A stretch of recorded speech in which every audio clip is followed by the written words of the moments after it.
नमस्कार, Rajesh sir classes में आपका स्वागत है। इस वीडियो में माध्यक किसे कहते हैं इस बात पर चर्चा होगी तथा दिए गए आंकड़ों का माध्यक आप किन किन सूत्रों के द्वारा ज्ञात करेंगे इस बात पर भी चर्चा होगी। तो देखिए, माध्यक जिसे माध्यिका भी कहते हैं, अंग्रेजी में मीडियन कहते हैं। किसी दिए गए आंकड़ों प्रेक्षणों के मानों को आरोही अथवा अवरोही क्रम में लिखने पर मध्य में आने वाला प्रेक्षण दिए गए आंकड़ों का माध्यक कहलाता है। दिए गए आंकड़ों, जिसे हम प्रेक्षण भी कहते हैं, कि मानों को आरोही बढ़ते क्रम में अथवा अवरोही क्रम में घटते क्रम में लिखने पर मध्य में आने वाला प्रेक्षण दिए गए आंकड़ों का माध्यक कहलाता है। अब जो आंकड़े हमारे पास होते हैं वो दो प्रकार के होते हैं। एक वर्गीकृत आंकड़ा होता है, एक अवर्गीकृत आंकड़ा होता है। तो देखिए, अवर्गीकृत आंकड़ों का माध्यक।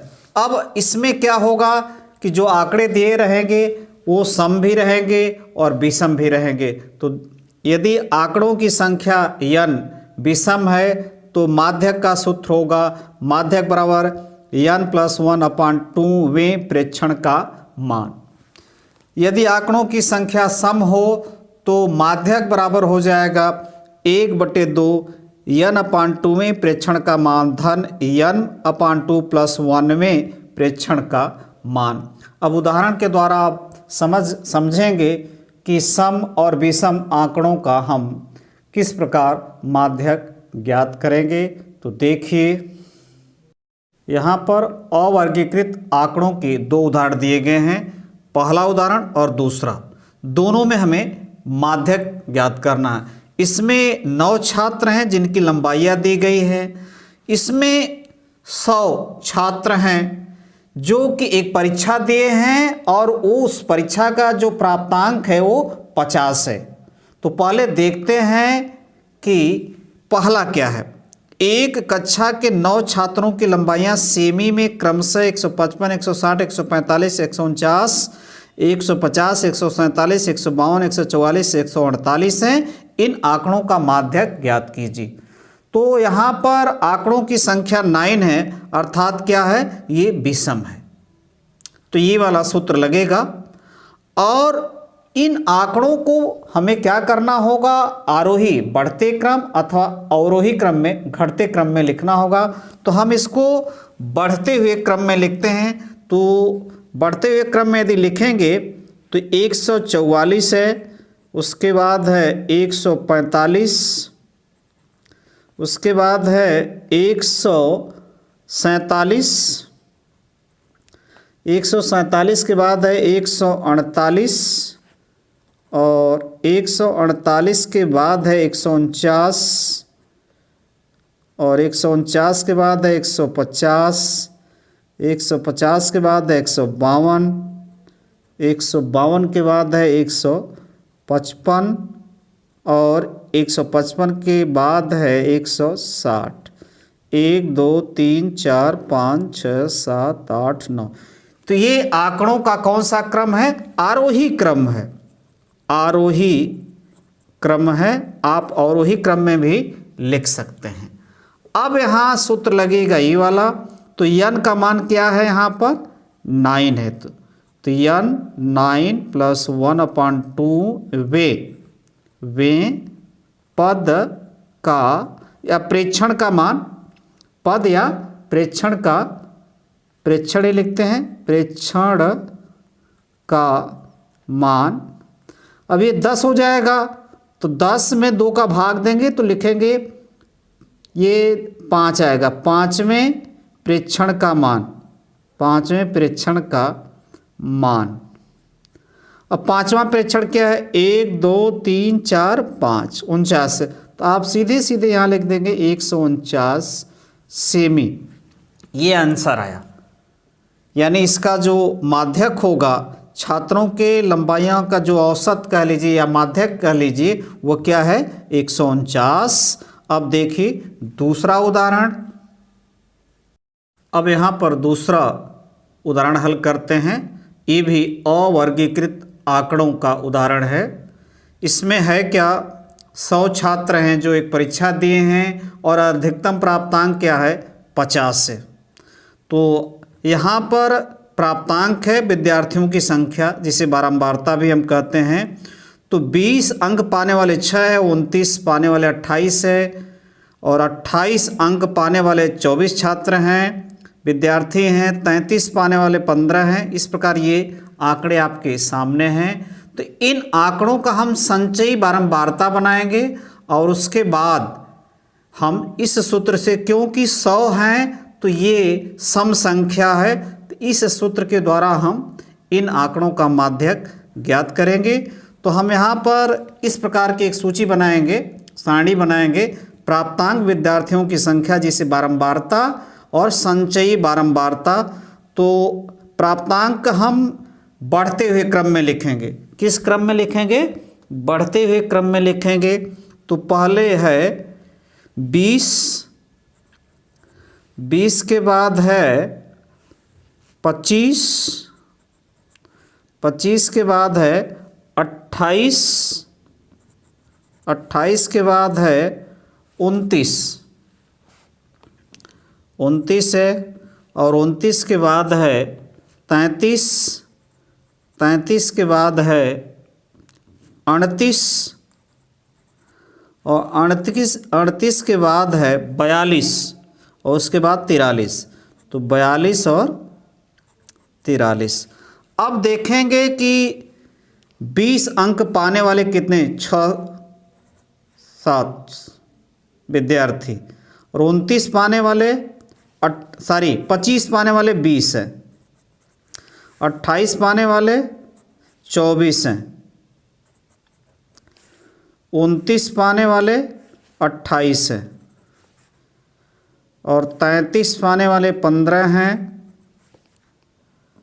38 पाने वाले 4 हैं, 42 पाने वाले 2 हैं, और 43 पाने वाले छात्र की संख्या 1 है।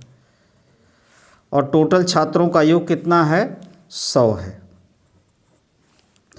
अब हम संचयी, जो यहाँ लिखा है इसको लिख देंगे, जो यहाँ पर लिखा है उसको हम क्या करेंगे, यहाँ पर लिख देंगे, और उसके बाद यहाँ जब आएंगे तो दोनों का योग लिखेंगे। तो दोनों का योग क्या हो जाएगा, 26। फिर जब यहाँ पहुँचेंगे तो इन तीनों का योग लिखेंगे जो 50 होगा। यहाँ पहुँचेंगे तो चारों का योग लिखेंगे जो कि 78 होगा, और फिर जब यहाँ पहुँचेंगे तो 15, तो इस सबका योग लिखेंगे जो 93 आएगा। यहाँ पहुँचेंगे तो 4 का, ये यहाँ 4 भी जुड़ेगा, इसमें 97 हो जाएगा। यहाँ पहुँचेंगे तो 2 भी जुड़ जाएगा जो कि 99 हो जाएगा, और यहाँ पहुँचेंगे तो 1 भी जुड़ जाएगा, 100। तो ये हुआ संचयी बारंबारता। अब करते क्या हैं हम, यहाँ पर n कितना दिया है, 100, तो सम है, तो ये वाला सूत्र लगेगा। तो माध्यक बराबर हो जाएगा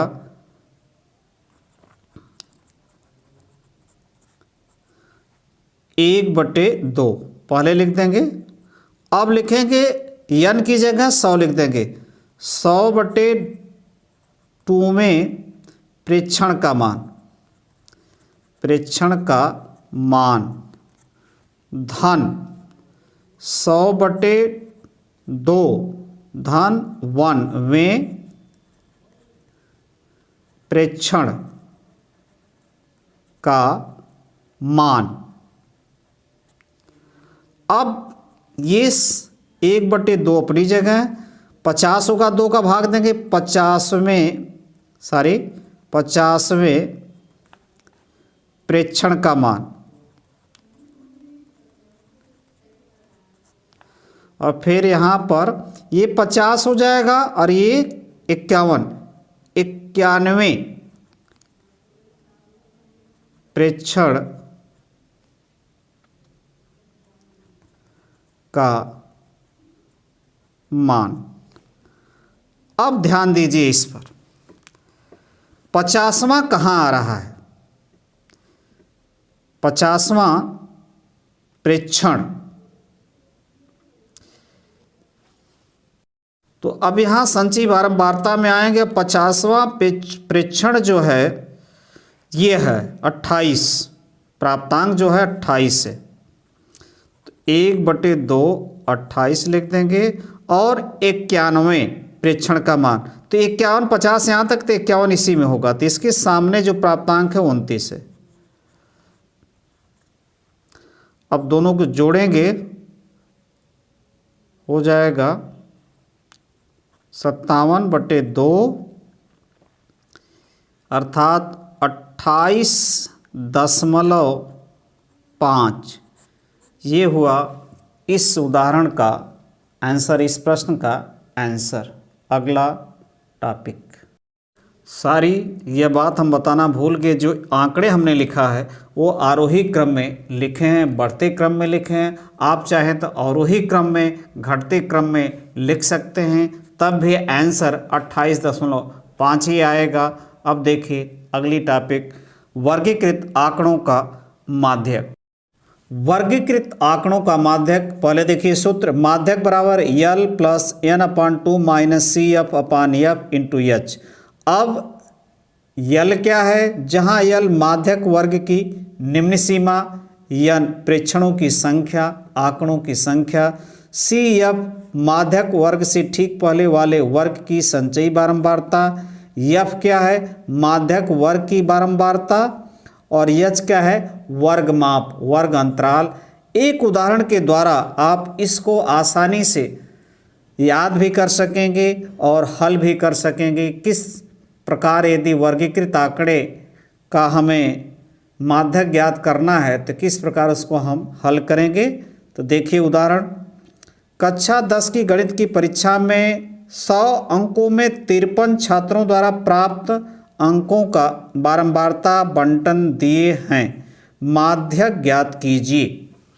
तो यहाँ पर वर्ग अंतराल ये है और छात्रों की संख्या यहाँ पर दी गई है, जो कि 0 से 10 में 5 हैं, इसी प्रकार 10 से 20 के बीच 3, इसी प्रकार सब दिया गया है जो आंकड़े आपके सामने हैं।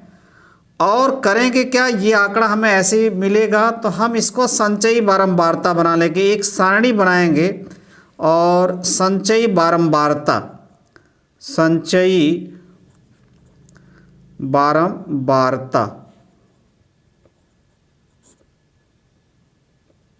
संचयी बारंबारता अभी हम ऊपर बता रहे थे। अब यहाँ 5 लिख देंगे, यहाँ इसके सामने पहुँचेंगे तो दोनों को जोड़ देंगे, 8 हो जाएगा।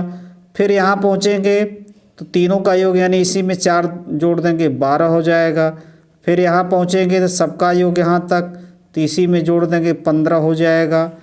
फिर यहाँ पहुँचेंगे तो सबका योग या अर्थात 3 इसी में जोड़ देंगे, सबका योग मिल जाएगा। फिर जब आगे पहुँचेंगे तो 4 इसी में जोड़ देंगे, 22 हो जाएगा। फिर जब यहाँ पहुँचेंगे तो सबका योग 7 तक, तो इसी में जोड़ देंगे तो 29 हो जाएगा। फिर यहाँ पहुँचेंगे तो सबका योग यानी 9 इसी में जोड़ देंगे, 38 हो जाएगा। फिर जब यहाँ पहुँचेंगे तो 7 इसी में जोड़ देंगे तो कितना हो जाएगा, 45 हो जाएगा। अब फिर यहाँ पहुँचेंगे तो 8 भी इसी में जोड़ देंगे, 53, जो कि प्रश्न में 53 दिया गया है। अब हम देखेंगे कि आंकड़ों की संख्या क्या दिया गया है। तो आंकड़ों की संख्या n क्या है, 53 है। अब हम करेंगे क्या, n/2 ज्ञात करेंगे, n/2 निकालेंगे, n/2। तो n/2 कितना दिया गया है यहाँ पर निकालेंगे तो n/2 आ जाएगा 53/2 26.5। अब देखिए 26.5 संचयी बारंबारता में कहाँ मिलेगा, तो ये 22 से यहाँ पर होगा, तो हम इसी को माध्यक वर्ग की बारंबारता लिख देंगे। सॉरी, इसके ठीक सामने ये n/2 कहाँ आ रहा है, यहाँ इसी में आ रहा है, तो ठीक इसके सामने जो है इसको हम लिख देंगे यफ, बारंबारता। क्या लिख देंगे? बारंबारता। यह है ना माध्यक वर्ग की बारंबारता, ठीक इसके सामने यफ लिख देंगे। ये हो गया, हमें यफ की वैल्यू कितनी मिल गई? 7 मिल गई, जो सूत्र में प्राप्त दिया गया है। अब ध्यान दीजिए, ठीक इसके ऊपर माध्यक वर्ग से ठीक पहले वाले वर्ग की संचयी बारंबारता, ये हो गया सी एफ। ये क्या हमें मिला? सी एफ मिला। अब जो माध्यक वर्ग की निम्न सीमा, तो इसकी निम्न सीमा कितनी है? 60 है। तो यल कितना मिल गया हमें यहाँ पर? यल बराबर 60 मिल गया। यन यह है, यफ बराबर क्या मिला? 7, ये 60 है। सी एफ कितना मिल गया हमें? सी एफ मिल गया 22। अब हम इन सभी मानों को क्या करेंगे? इस सूत्र में रख देंगे। तो माध्यक जो हमें प्राप्त होगा इस सूत्र से, देखिए यल कितना है? 60 है। और n/2 कितना है? 26.5 है। और सी एफ 22 है, सी एफ 22 है। और यफ कितना है? 7 है। और यच जो यहाँ पर है ये 10 है। अंतर कितना है? 10 का। तो यच का मान 10 है। अब 60 और यहाँ पर 7 नीचे है, और जब इसमें से घटाएंगे तो 5, ये अपनी जगह 2, 4.5 अगुणे 10। तो ये हमें प्राप्त हुआ 60 45/7। 60 प्लस 45 में 7 का भाग देंगे तो हमें मिलेगा 6.428। तो हम इससे लिख सकते हैं 66.428 बराबर 66.3। तो इस प्रश्न का जो आंसर आएगा, यानी माध्यक हमें प्राप्त होगा 66.3, यानी जो औसत या माध्यक अंक छात्रों को प्राप्त होगा वो 66.3। नमस्कार।